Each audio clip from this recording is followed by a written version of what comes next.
በስመ አብ ወወልድ ወመንፈስ ቅዱስ አሐዱ አምላክ አሜን። ክብሪ ምስጋና አምልኮ ስግደት ለስላሴ ይሁን። ከም እግዚአብሔር ፈቃድ ሓደ ርእሲ ብዙሕ ግዜ ህዝበ ክርስቲያን ክትዕዘብዎ ትኽእሉ ነገር ክህሉ እዩ ማለት እዩ። በተለይ ቱና ቡዳ መንፈስ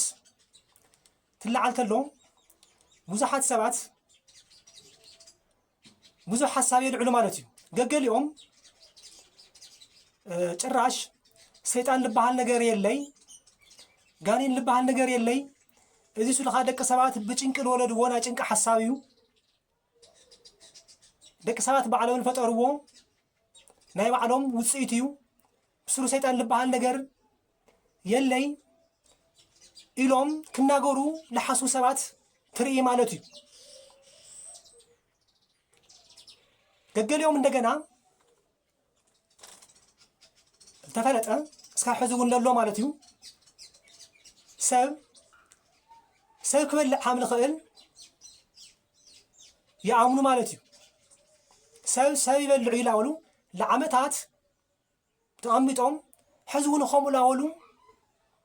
ይግነዩ ማለት እዩ። ሰብ ክበልዕ ከም ዝኽእል ሰብ ቡዳ ከም ዝኾነ ነይሮም ሕዚ እውን ይኣምኑ ከምኡ ማለት እዩ። ስለዚ ሓደ ግለሰባት እውን እዚ ነገር እዚ ሪኦም ሰብ ክበልዕ ከም ዘይኽእል ግንዛበ ስለ ዝሕደሩ እንታይ ይብሉ ማለት እዩ። ብስሩ እውን ሰይጣን ልበሃል ነገር የለይ፣ ሰይጣን እውን ኣብ ደቂ ሰባት ክሓድረ ይኽእልን፣ ብስሩ እውን እዚ ናይ ደቂ ሰባት ሓሳብ እዩ ልብሉ ሰባት እንደገና ክፍጠሩ ክሓስቡ ክናገሩ ትርኢ ማለት እዩ።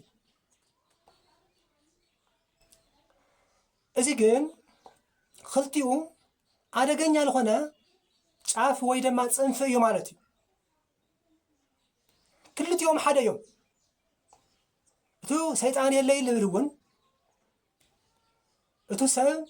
ሰብ ይበልዕ እዩ ልብል እውን ክልቲኦም ሓደ እዮም።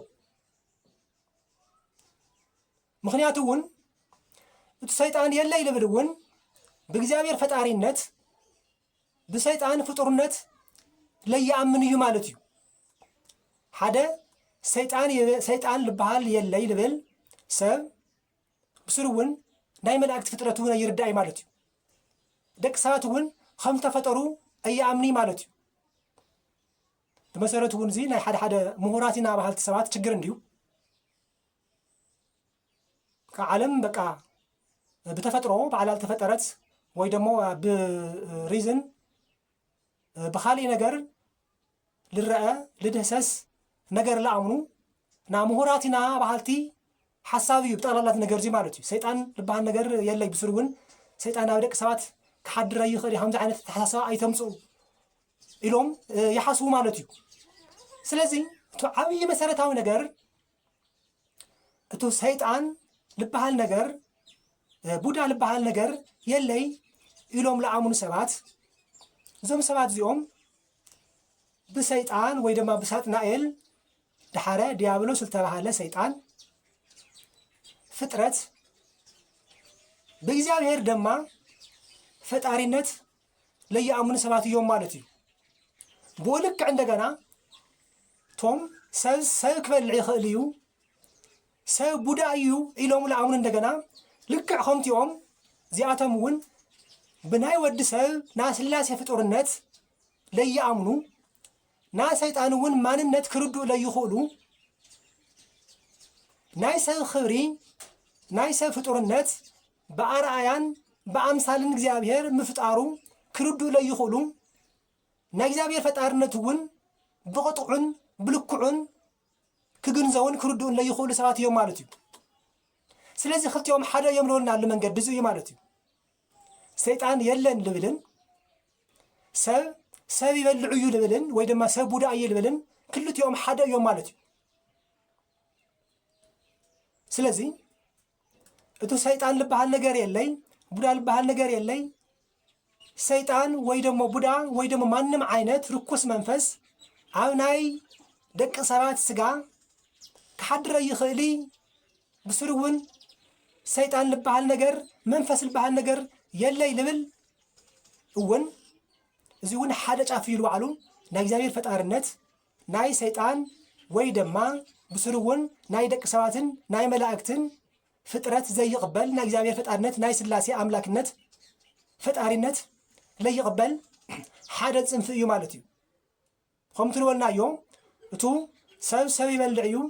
ሰብ ቡዳ እዩ ላበለ ነብር እውን ልክዕ ከምኡ ማለት እዩ። ስለ ሰይጣን ክርድኦ ለይኽእል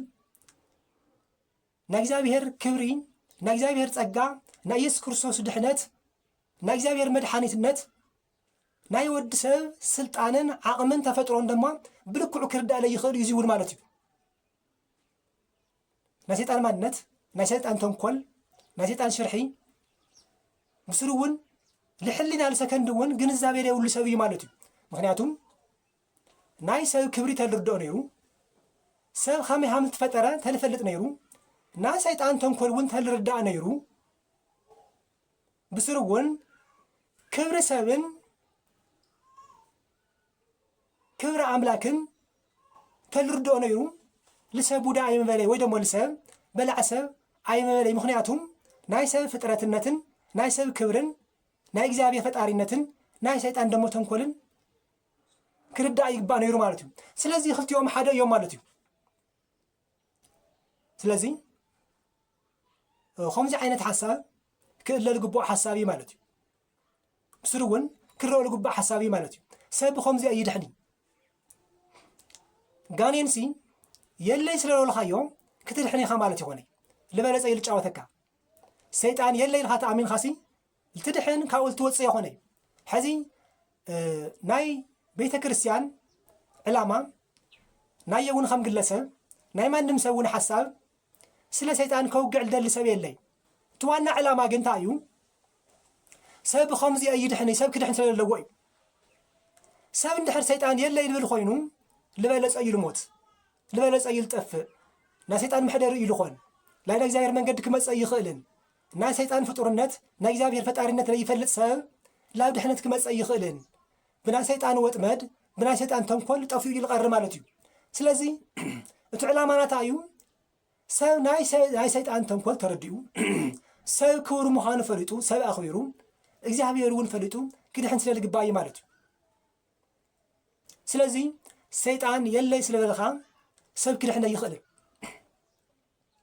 እዚማ ምንም ትርጉም የብሉ እዩ ማለት ሰይጣን ልሰብ ቡዳ ወልካዮ ድሕነት የምፅን ሰይጣን እንደገና ሰይጣን ልበሃል ነገር እንደገና የለይ ስለበለኻ እውን ድሕነት ክመፀእ ይኽእልን እቲ ክመፅእ ልኽእል ነገር እቲ ፍሬ ነገር እቲ ክትድሕኖ ልትኽእል መንገዲ ናይ እግዚአብሔር መንግስቲ ናይ እግዚአብሔር ጽድቂ ናይ ሰይጣን እንደገና ተንኮል ፈሊጥካ እዩ ምድሓን ልከኣል ማለት እዩ። ሰይጣን እዩ ሸቃጥ እዩ። ስለዚ እቶም ክልተ ሰባት እዚኦም እቶም ክልተ ጫፍ ልሰብ ቡዳ ልብሉ ሰይጣን እውን የለን ኢሎም ዝኣምኑ እዚኦም ክልቲኦም ኣብ ችግር ለለዉ ኣብ ፀገም ለለዉ ድሕነት ከምፅኡ ለይኽእሉ ኣተሓሳስባ ሰብ ካብ ተንኮልን ካብ ኣጋንን ሴራን ከውፅኡ ለይኽእሉ ላብ ናይ እግዚአብሔር መንገዲ ደገና ክመርሑ ለይኽእሉ ክልተ ብጣዕሚ መጥፍእቲ ዝኾኑ መንገድታት እዮም ማለት እዩ። ስለዚ ሰይጣን ኣብ ደቂ ሰባት ክሓድር ይኽእል እዩ። ሰይጣን ተንኮለኛ እዩ። ሰይጣን የለ ኢልኩም ተኣምኑ ማለት ሰይጣን ኣለ እዩ እዚ ፍለጡ ማለት እዩ። ወይ መጽሓፍ ቅዱስ ተቐበሉ ኣልያም ደሞ ምናልባት ናይ ክሕደት መንገዲ ተሃሊኩም እውን ካብቲ ክሕደት መንገድኹም ክትምለሱ ዓለም ዝፈጠረ ካብ ኩሉ ብልዓል ዝኾነ ናይ ኩሉ ፈጣሪ እግዚአብሔር ኣብ ወወልድ ወመንፈስ ቅዱስ እግዚአብሔር ኣብ እግዚአብሔር ወልድ ብመለኮት ሓደ ዝኾነ ኣምላክ ዓለም ዝፈጠረ ከም ለሎም ክትፈልጡ ይግባእ ማለት እዩ። ስለዚ ሰይጣን ደሞ እቲ ሓደ ናይ እግዚአብሔር ፍጡር እዩ ማለት እዩ። ስለዚ እዚ ምእማን እዚ ምፍላጥ የድሊ እዩ። ስለዚ ሰብ ደሞ እዚ ስለልበልካ ካብ ሰይጣን ነፃ ክውፅእ ይኽእል እዩ። ካብ ኣተሓሳስባ ነፃ ክውፅእ ይኽእል እዩ። ካብ ጥፍኣትን ካብ መከራን ክወፅእ ይኽእል እዩ እትከውፅእ ዝኽእል ናይ ሰይጣን ተንኮል ተረዲእኻ ናይ እግዚአብሔር መንግስትን ጽድቅን በረከትን ፈሊጥኻ ሰብ እንደገና ክብሩ ተረዲእኻ ሰይጣን ግን ሰይጣን ምዃኑ ፈሊጥኻ ሰብ ነፃ ክወፅእ ይኽእል ማለት እዩ ስለዝሸቀጥኻ ስለዝሸፈጥኻ ግን ሰብ ክሕነ ይኽእል ማለት እዩ ስለዚ እቲ መድሓኒት እግዚአብሔር እዩ እቲ ፈውሲ እግዚአብሔር እዩ ሸፈጥ ከድሕነ ይኽእል እዩ ስለዚ ካብቲ መንገዲ እዚ ካብቲ ክልተ ጫፍ እዚ ወፂና ሰባት ናይ እግዚአብሔር መንግስቲ ልመፅሉ ተዓሪቆም ተስማዕሚዖም ናይ ሰይጣን ተንኮል ፈሊጦም ደቂ ሓደ ደቂ እግዚአብሔር ናይ እግዚአብሔር መንግስቲ ወረስቲ ምዃኖም ፈሊጦም ክነብሩ ዝኽእሉ መንገዲ ክነምፅእ ይግባእ ማለት እዩ ብመሰረቱ እውን ሰይጣን የለይ ስለለበልና ሰባት ክተዓርቆ ይኽእል ሰብ ልሰብ ቡዳ ስለለለ እውን ሰብ በምንም ተኣምር ሰብ ክበልዕ ይኽእል በላዕ ሰብ እውን ክኾነ ይኽእል ስልኻ ናይ ሰይጣን ስራሕ ንምፍፃም ተዘይኮይኑ ኮነ ኢልኻ ኣብ ፅልእን ኣብ ቂምን ኣብ በቀልን ንምንባር ተዘይኮይኑ እዚ መፍትሒ ከምፅእ ይኽእል ማለት እዩ እቲ ፍታሕ ከምፅእ ዝኽእል ማንም ሰብ ኩሉ ማለት እዩ ወዲ እግዚአብሔር ዝኾነ ሰብ ኩሉ እቲ ቡዳ ዝተባሃለ ሰብ እውን ተኾነ ባዕሉ ፈሊጡ ተረዲኡ እዚ ናይ ሰይጣን ተንኮል ምዃኑ ምስ ጎረቤቱ ምስ ሓው እዚ እኮ ለኣየ ለኣኻይ ከፃልእ ዝኾነ ዝተገበረ ናይ ሰይጣን ተንኮል እምብል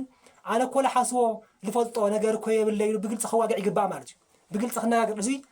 እንደገና መሊሱ ሰይጣን ላፃለና ነይሩ ለዓመታት ብሰይጣን ሓደ ቡዳ ሓደ ጭዋላ በለ ላባልዕና ተቐሚጡ እንደገና ከዚ እንደገና መሊስና ካሊእ ፅንሲ ሓሳብ ላምፃና እንደገና ካሊእ ልገደደ ባእሲ ልገደደ ፅልኢ ክንፈጠረ ይግባእ ማለት እዩ ስለዚ ካሊእ ትርክተይ ትፍጠሩ ካሊእ ሓሳብ ካሊእ ቅርንጫፈይ ትፍጠሩ ሰብ ልድሕነሉ መንገዲ ፈሊኹም ነፂርኹም ፍለጡ ስለዚ ሰይጣን ሃምለሎ እዙይ ርኡይ ፍሉጥ እዩ ማለት እዩ ሰብ እንደገና በርአያ ስላሴ ዝተፈጠረ በአርአያን በአምሳልን እግዚአብሔር በአርአያን በአምሳልን እግዚአብሔር ዝተፈጠረ ወዲ እግዚአብሔር እዩ እና ሰይጣን ፍጥረት የብሉ እዩ ወዲ ሰብ ፍጥረቱ ሰብ እዩ ሰይጣን ፍጥረቱ ካሊእ እዩ ዋላ እኳ ይውደቕ ሳጥናኤል ናይ መላእክቲ ፍጥረት ዝነበሮ ፍጥረት እዩ ክልቲኦም ወይጋኖ እዩ ኮይኑ ግን እቲ ስርሑ ናይ ተንኮል ናይ ክፍኣት ናይ ውድቐት ኮይኑ ወዲ ሰብ እንደገና ናይ ንስሓ ናይ እግዚአብሔር መንግስቲ ወራሲ ናይ ጽድቂ ወራሲ ናይ ምሕረት ናይ በረከት ናይ ድሕነት ተሳታፊ ኮይኑ ኣሎ ማለት እዩ ስለዚ ወዲ ሰብ እዚ እዩ እዚ ፈሊጥኻ ሰብ ነፃ ክወፅእ ይኽእል ማለት እዩ ሰይጣን ግን ከምለሎ ንትምህርትና ንክምችየና ምጥቃስ ይከኣል ማለት እዩ ካብኡ ዝተረፈ ግን ብሰፊሑ ኣብ መፅሓፍ ቅዱስ ሰይጣን ከመይ ገይሩ ኣብ ደቂ ሰባት ክሓድር ከም ዝኽእል ንሰባት እውን ከመይ ገይሩ ከባልዖም ከፃልኦም ከም ዝኽእል መከራ ከመይ ገይሩ ከምፀሎም ከም ዝኽእል